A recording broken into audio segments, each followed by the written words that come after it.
அன்பால் இணைந்த அனைத்து நல்ல உள்ளங்களுக்கும் வணக்கம் நண்பா. நாம் இந்த வீடியோவில் வந்து பார்த்தீங்கன்னா அரசு உதவி பெறும் பள்ளியில் வந்து பார்த்தீங்கன்னா வேலைவாய்ப்பு வந்திருக்குது. இந்த வேலைவாய்ப்பு பொறுத்த வரைக்கும் நிரந்தர ஆசிரியர் பணின்னு சொல்லி கொடுத்துருக்காங்க. மொத்தம் வந்து பார்த்திங்கன்னா காலி இடம் 10 வேகன்சி இருக்குது. கல்வி தகுதி நீங்கள் டிகிரி படிச்சிருந்தா இந்த ஜாப்க்கு விண்ணப்பிக்கலான்னு சொல்லி கொடுத்துருக்காங்க. நீங்கள் பட்டதாரியாக இருந்தாலும் சரி, முதுகலை பட்டதாரியாக இருந்தாலும் சரி, இளங்கலை பட்டதாரியாக இருந்தாலும் சரி விண்ணப்பிக்கலான்னு சொல்லி கொடுத்துருக்காங்க. அதே மாதிரி வந்து பார்த்திங்கன்னா இந்த ஜாப் இந்த வீடியோ வந்து பார்த்தீங்கன்னா ஃபுல்லாக பாருங்கள். எந்தெந்த ஜாப்க்கு எந்த மாதிரி வந்து பார்த்தீங்கன்னா குவாலிஃபிகேஷன் கேட்டிருக்காங்க எல்லாமே இந்த வீடியோவில் சொல்லியிருப்பேன். அதேமாதிரி அப்ளிகேஷன் ஃபார்ம்லாம் வந்து பார்த்தீங்கன்னா ஃபில் பண்ணி எங்கே கொடுக்கணும் என்ன பண்ணணும் எல்லாமே வந்து பார்த்தீங்கன்னா இந்த வீடியோவில் நான் சொல்லியிருப்பேன். அப்ளிகேஷன்லாம் வந்து பார்த்தீங்கன்னா எந்த ஒரு மிஸ்டேக் இல்லாத ஃபில் பண்ணுறது எல்லாமே நான் உங்களுக்கு சொல்லிக் கொடுக்குறேன். அதேமாதிரி உங்களுக்கு ஆசிரியராக பணிபுரியறதுக்கு விருப்பமாக இருந்துச்சுன்னா நம்ம சேனல் வந்து பார்த்தீங்கன்னா சப்ஸ்கிரைப் பண்ணி வைங்க. உங்களுக்கு அப்போ தான் வந்து பார்த்தீங்கன்னா ரொம்ப வந்து பார்த்தீங்கன்னா பயனுள்ளதாக இருக்கும். வாங்க நம்ம வந்து பார்த்தீங்கன்னா அப்ளிகேஷன் ஃபில் பண்ணுறது பார்க்கலாம். அப்ளிகேஷன் ஃபார்ம் வந்து பார்த்தீங்கன்னா இந்த மாதிரி தான் இருக்குது. இந்த அப்ளிகேஷன் ஃபார்ம் வந்து பார்த்தீங்கன்னா எங்கே கிடைக்குன்னா நான் இந்த வீடியோவில் வந்து பார்த்தீங்கன்னா சொல்லியிருப்பேன். இந்த வீடியோ ஸ்கிப் பண்ணால் ஃபுல்லாக எண்டு வரைக்கும் பாருங்கள். வீடியோவில் ஒரு இடத்துல சொல்லியிருப்பேன், அதை நோட் பண்ணி நீங்கள் வந்து பார்த்தீங்கன்னா நீங்கள் பிரிண்ட் எடுத்து ஃபில் பண்ணிக்கலாம். இப்போ ஃபஸ்ட்டு வந்து பார்த்தீங்கன்னா அப்ளிகேஷன் ஃபார்மில் விண்ணப்பதாரரின் பெயர் வந்து பார்த்தீங்கன்னா கேட்டிருக்காங்க. ஃபஸ்ட்டு வந்து பார்த்தீங்கன்னா தமிழில் ஃபில் பண்ண சொல்லி கொடுத்துருக்காங்க. உங்களுடைய நேம் வந்து பார்த்தீங்கன்னா தமிழில் என்ன அது அப்படியே வந்து பார்த்தீங்கன்னா ஃபுல்லாக எழுதிங்க. அடுத்து ஆங்கிலத்தில் என்னன்னு சொல்லி கேட்குறாங்க. ரெண்டுமே வந்து பார்த்தீங்கன்னா நீங்கள் எழுதுருங்க. அடுத்து வந்து பார்த்தீங்கன்னா உங்களுடைய அப்பா பெயரோ இல்லை கணவர் பெயரான்னு சொல்லி வந்து பார்த்தீங்கன்னா கேட்டிருக்காங்க. கல்யாணம் ஆன பெண்களாக இருந்தால் கணவர் பெயர் எழுதிக்கிங்க. அதே மாதிரி ஆண்களாக இருந்தாலும் சரி, கல்யாணம் ஆகாத பெண்களாக இருந்தாலும் உங்களுடைய அப்பா பெயர் வந்து பார்த்தீங்கன்னா எழுதிருக்க. பிறந்த தேதி வந்து பார்த்தீங்கன்னா கேட்டிருக்காங்க. உங்களுடைய டிசியாக இருக்கட்டும், மார்க் ஷீட்டில் என்ன இருக்குதோ அதை வந்து பார்த்தீங்கன்னா அப்படியே போட்டிருங்க. அதேமாதிரி பர்த் சர்டிஃபிகேட் இருந்தாலும் ரொம்ப வந்து பார்த்தீங்கன்னா யூஸ்ஃபுல்லு. மேக்ஸிமம் வந்து பார்த்திங்கன்னா 1995 இந்த மாதிரிலாம் பிறந்தவங்களுக்கு வந்து பார்த்திங்கன்னா பர்த் சர்டிஃபிகேட் இருக்காது. அப்போ வந்து பார்த்திங்கன்னா அவங்களுக்கு ப்ரூஃப் வந்து பார்த்திங்கன்னா மார்க் ஷீட் தான். அதனால் நீங்கள் மார்க் ஷீட்டில் என்ன இருக்கிறதோ நீங்கள் வந்து பார்த்திங்கன்னா அப்படியே போட்டுருங்க. பக்கத்துலேயே வந்து பார்த்திங்கன்னா இப்போ உங்களுக்கு என்ன வயசு கம்ப்ளீட் ஆகிக்குதோ அதையும் போட்டுருங்க. அடுத்து பாருங்கள், தொடர்பு என்னன்னு சொல்லி கேட்டிருக்காங்க. அந்த தொடர்பு என்ன உங்களுடைய மொபைல் நம்பர் வந்து பார்த்திங்கன்னா எந்த ஒரு மிஸ்டேக் இல்லாத அப்படியே வந்து பார்த்திங்கன்னா எழுதுருங்க. அதே மாதிரி முழு முகவரின்னு சொல்லி வந்து பார்த்திங்கன்னா கேட்டிருக்காங்க. ஒன்றியம் மற்றும் பின்கோடுடன் உங்களுடைய அட்ரஸ் ஃபுல்லாக வந்து பார்த்தீங்கன்னா எப்பயும் போல் நீங்கள் எழுதிருங்க. அதில் வந்து பார்த்திங்கன்னா ஒன்றியம் உங்களுடைய ஊராட்சி ஒன்றிய அலுவலகத்தோட பேர் வந்து பார்த்திங்கன்னா எழுதுருங்க. அடுத்து வந்து பார்த்திங்கன்னா 10ஆம் வகுப்பு மதிப்பெண் சான்றிதழ் என்ன வந்து பார்த்திங்கன்னா கேட்டிருக்காங்க. உங்களுடைய மார்க் ஷீட்டில் வந்து பார்த்திங்கன்னா நம்பர் இருக்கும், அதை வந்து பார்த்திங்கன்னா அப்படியே பார்த்து எழுதுருங்க. அடுத்து வந்து பார்த்திங்கன்னா தேர்ச்சி பெற்ற மாதம் வருடம்னு சொல்லி கேட்டிருக்காங்க. நீங்கள் 10ஆவதில் எப்போ பாஸ் பண்ணீங்க, எந்த வருடத்தில் பாஸ் பண்ணீங்க அப்படின்னு சொல்லி கேட்குறாங்க. அதை வந்து பார்த்திங்கன்னா மிஸ்டேக் இல்லாத நீங்கள் எழுதுருங்க. அதே மாதிரி தான் 10th நம்ம இப்போ பார்த்தோம். அதே மாதிரி 12th வந்து பார்த்தீங்கன்னா கேட்டிருக்காங்க. 12th மார்க் ஷீட் நம்பரை தேர்ச்சி எப்போ பெற்றீங்க எந்த வருடன்னு சொல்லி வந்து பார்த்தீங்கன்னா கேட்குறாங்க. நீங்கள் அடுத்து எழுதுருங்க. அடுத்து என்ன கேட்குறாங்கன்னா உயர்கல்வி தகுதி வந்து பார்த்தீங்கன்னா ஏதாவது ஒரு தேர்வு செய்யணும்னு சொல்லி கொடுத்துருக்காங்க. நீங்கள் வந்து பார்த்தீங்கன்னா டிடிஇடி வந்து பார்த்தீங்கன்னா படிச்சுக்கிறீங்களா, இல்லை நான் வந்து பார்த்தீங்கன்னா பிஏ பிஎஸ்சி பிஎட் இந்த மாதிரி வந்து பார்த்தீங்கன்னா படிச்சுக்கிறேன், அதில் வந்து பார்த்தீங்கன்னா என்ன சப்ஜெக்ட்னு சொல்லி கேட்குறாங்க. இல்லை நான் வந்து பார்த்தீங்கன்னா முதுகலை அதாவது வந்து பார்த்தீங்கன்னா எம்ஏ எம்எஸ்சி பிஎட் இந்த மாதிரி வந்து பார்த்தீங்கன்னா படிச்சுக்கிறேன், அது என்ன சப்ஜெக்ட்டுங்கிறத நீங்கள் வந்து பார்த்தீங்கன்னா பக்கத்துலேயே எழுதுருங்க. அடுத்து வந்து பார்த்தீங்கன்னா பட்டம் அல்லது பட்டய சான்றிதழ் என்ன வந்து பார்த்தீங்கன்னா கேட்குறாங்க. உங்களுடைய டிகிரி சர்டிஃபிகேட் வந்து பார்த்திங்கன்னா அதில் நம்பர் இருக்கும், அதை போட்டுருங்க. மார்க் ஷீட்லேயும் வந்து பார்த்திங்கன்னா நம்பர் இருக்கும், மார்க் ஷீட் நம்பர் அதை வந்து பார்த்திங்கன்னா போட்டுருங்க. தேர்ச்சி பெற்ற மாதம் வருடம் நீங்கள் எப்போ டிகிரி கம்ப்ளீட் பண்ணீங்க பிஎட் அதை வந்து பார்த்திங்கன்னா கேட்டிருக்காங்க. அடுத்து வந்து பார்த்திங்கன்னா கேட்குறாங்க பாருங்கள், டெட்டு அல்லது டிஆர்பியில் வந்து பார்த்திங்கன்னா பாஸ் பண்ணிக்கிறீங்களான்னு கேட்குறாங்க. ஆம்னா ஆம் கொடுங்க, இல்லைன்னா இல்லைன்னு சொல்லி விட்டுருங்க. மறுபடியும் வந்து பார்த்திங்கன்னா அப்படி பாஸ் பண்ணியிருந்தீங்களா அந்த டெட்டோ இல்லை டிஆர்பியோட மார்க் ஷீட் நம்பர் வந்து பார்த்திங்கன்னா கேட்குறாங்க. அதே மாதிரி எந்த வருஷத்தில் நீங்கள் பாஸ் பண்ணி எவ்வளோ மதிப்பெண் பெற்றீங்கன்னு சொல்லி வந்து பார்த்திங்கன்னா கேட்குறாங்க. விண்ணப்பிக்கும் பணியின் தன்மை வந்து பார்த்திங்கன்னா தற்காலிக இடைநிலை ஆசிரியராக, பட்டதாரி ஆசிரியராக, முதுகலை பட்டதாரி ஆசிரியரான்னு சொல்லி கேட்டிருக்காங்க. ஜாப் பொறுத்த வரைக்கும் வந்து பார்த்திங்கன்னா டெம்பரவரி கிடையாது, நிரந்தர ஆசிரியர் ஜாப்பு. இந்த அப்ளிகேஷன் ஃபார்ம் பொறுத்த வரைக்கும் வந்து பார்த்திங்கன்னா இதில் இப்படி வந்து பார்த்திங்கன்னா கொடுத்துருக்காங்க.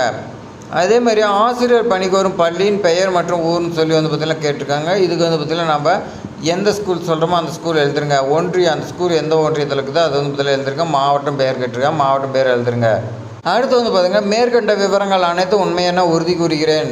இடம் 4 சொல்லி வந்து பார்த்திங்கன்னா கொடுத்துருக்காங்க. லெஃப்ட் சைடில் போட்டுங்க. ரைட்டில் பாருங்கள் இப்படிக்குன்னு இருக்குது, அந்த இடத்துல உங்களுடைய கையெழுத்தை நீங்கள் போட்டுக்கலாம். போட்டு இந்த அப்ளிகேஷன் ஃபார்ம் வந்து பார்த்தீங்கன்னா என்ன பண்ணணும். இப்போ வந்து பார்த்தீங்கன்னா உங்களுக்கு ஒரு டவுட் இருக்குது. இப்போ வாங்க எந்த ஸ்கூலில் எவ்வளோ வேகன்சி சொல்லி பார்க்கலாம்.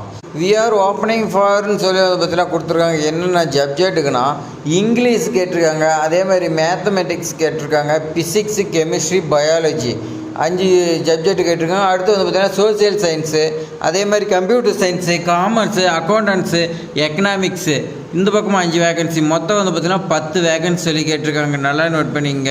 நீங்கள் இந்த 10 சப்ஜெக்டில் வந்து பார்த்திங்கன்னா எந்த சப்ஜெக்ட் படிச்சிருந்தாலும் சரி, என்ன கேட்டிருக்காங்க பாருங்கள், job details, pressures and experience வந்து பார்த்தீங்கன்னா கேட்டிருக்காங்க.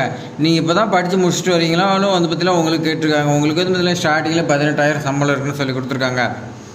அதே மாதிரி எக்ஸ்பீரியன்ஸ் கேண்டிடேட் வந்து பார்த்தீங்கன்னா 18,000 50,000 வரைக்கும் வந்து பார்த்தீங்கன்னா இருக்கும். அது வந்து பார்த்தீங்கன்னா உங்களுடைய திறமைக்கு பொறுத்து அவங்க வந்து பார்த்தீங்கன்னா சேலரி கொடுப்பாங்க.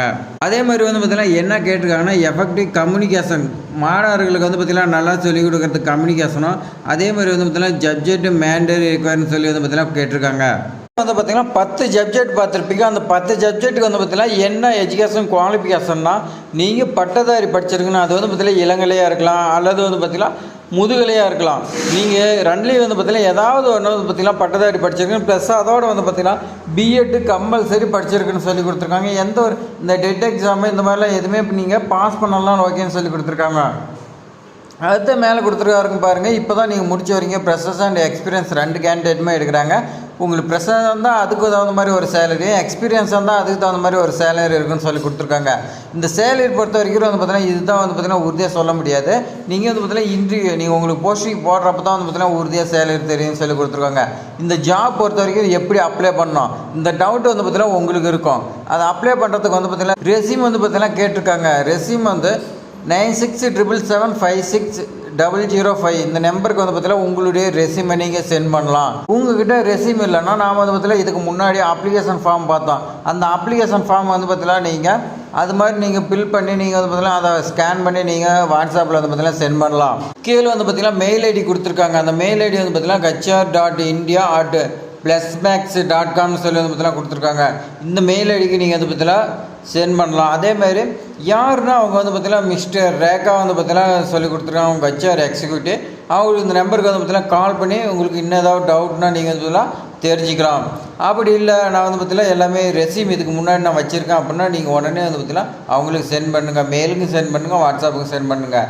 அவங்க உங்களுடைய ப்ரொஃபைலை பார்த்துட்டு அவங்க வந்து பார்த்தீங்கன்னா உங்களை இன்டர்வியூக்கு வர சொல்லுவாங்க. உங்களோட ப்ரொஃபைல் வந்து பார்த்தீங்கன்னா நீங்கள் நல்லா இருக்கணும். அப்போ வந்து பார்த்தீங்கன்னா நீங்கள் நல்லா நீட்டாக வந்து பார்த்தீங்கன்னா எல்லா டீட்டெயில்ஸுமே நீங்கள் அதில் கொடுத்துருக்கணும். கீ பாயிண்ட் மாதிரி கொடுத்துருந்தீங்கன்னா அவங்க பார்க்கும்போது வந்து பார்த்தீங்கன்னா அட்ராக்டிவாக இருக்கணும். அந்த மாதிரி ரெஸ்யூம் வந்து பார்த்தீங்கன்னா நீங்கள் சென்ட் பண்ணுங்கள். விண்ணப்பிக்க வேண்டிய லாஸ்ட் டேட் பொறுத்த வரைக்கும் வந்து பார்த்தீங்கன்னா இந்த ஜாப்க்கு எந்த ஒரு டேட்டும் கொடுக்க கிடையாது. இது டெய்லி வந்து பார்த்தீங்கன்னா கரண்டில் எடுத்துகிட்டு இருக்கிறாங்க ரெக்குயர்மெண்ட்டு. இது வந்து பார்த்தீங்கன்னா ப்ரைவேட் ஸ்கூலு, அரசு அங்கீகாரம் பெற்ற ஸ்கூலுங்கிறதுனால தற்போது வந்து பார்த்திங்கன்னா எடுத்துக்கிட்டு இருக்கிறாங்க. அதனால் லாஸ்ட் டேட் கிடையாது. நீங்கள் டெய்லியும் வந்து பார்த்திங்கன்னா இவங்களுக்கு ரெஸ்யூம் சென்ட் பண்ணிங்களாவே போக சொல்லி கொடுத்துருக்காங்க. இந்த ஸ்கூல் எங்கே இருக்குது இந்த டவுட் வந்து பார்த்திங்கன்னா உங்களுக்கு இருக்கும். இப்போ வாங்க நான் வந்து பார்த்திங்கன்னா சொல்கிறேன். இந்த ஸ்கூல் பொறுத்த வரைக்கும் வந்து பார்த்திங்கன்னா Pavendar matric higher secondary school Attur Salem வந்து பார்த்திங்கன்னா இருக்குது. சேலம் மாவட்டத்தில் இருக்குதுன்னு சொல்லி கொடுத்துருக்காங்க. ரிக்குயர்மெண்ட் வந்து பார்த்திங்கன்னா ப்ளஸ்மேக்ஸ்னு வந்து பார்த்திங்கன்னா அவங்க வந்து பார்த்திங்கன்னா ஹெச்ஆர் எக்ஸிக்யூட்டிவ் ரேக்காங்கரிங்க வந்து பார்த்திங்கன்னா பண்ணுறாங்க. இந்த ஆத்தூர் அட்ரஸுக்கு வந்து பார்த்திங்கன்னா நீங்கள் டேரெக்டாக போய் கேட்டாலும் சரி, இல்லை இந்த மொபைல் நம்பருக்கு நீங்கள் கால் பண்ணி கேட்டாலும் வந்து பார்த்திங்கன்னா அவங்க சொல்லுவாங்க. அதுக்கு மேலே நீங்கள் வந்து பார்த்திங்கன்னா விண்ணப்பிக்கலாம். நான் அப்ளிகேஷன் ஃபார்ம் வந்து பார்த்திங்கன்னா ஏற்கனவே நான் சொல்லியிருந்தேன். அது வந்து பார்த்திங்கன்னா எங்கே கிடைக்கும் அப்படின்னா அந்த அப்ளிகேஷன் ஃபார்மை பொறுத்த வரைக்கும் தற்காலிக ஆசிரியர் பணி வந்து பார்த்திங்கன்னா நியமிக்கிறதுக்கு ஒரு அப்ளிகேஷன் ஃபார்மாக கவர்மெண்ட்லேருந்து விட்டாங்க. அதே தான், வேறு எதுவும் கிடையாது. நீங்கள் அதை ஃபில் பண்ணி அனுப்புனாவே போதும்.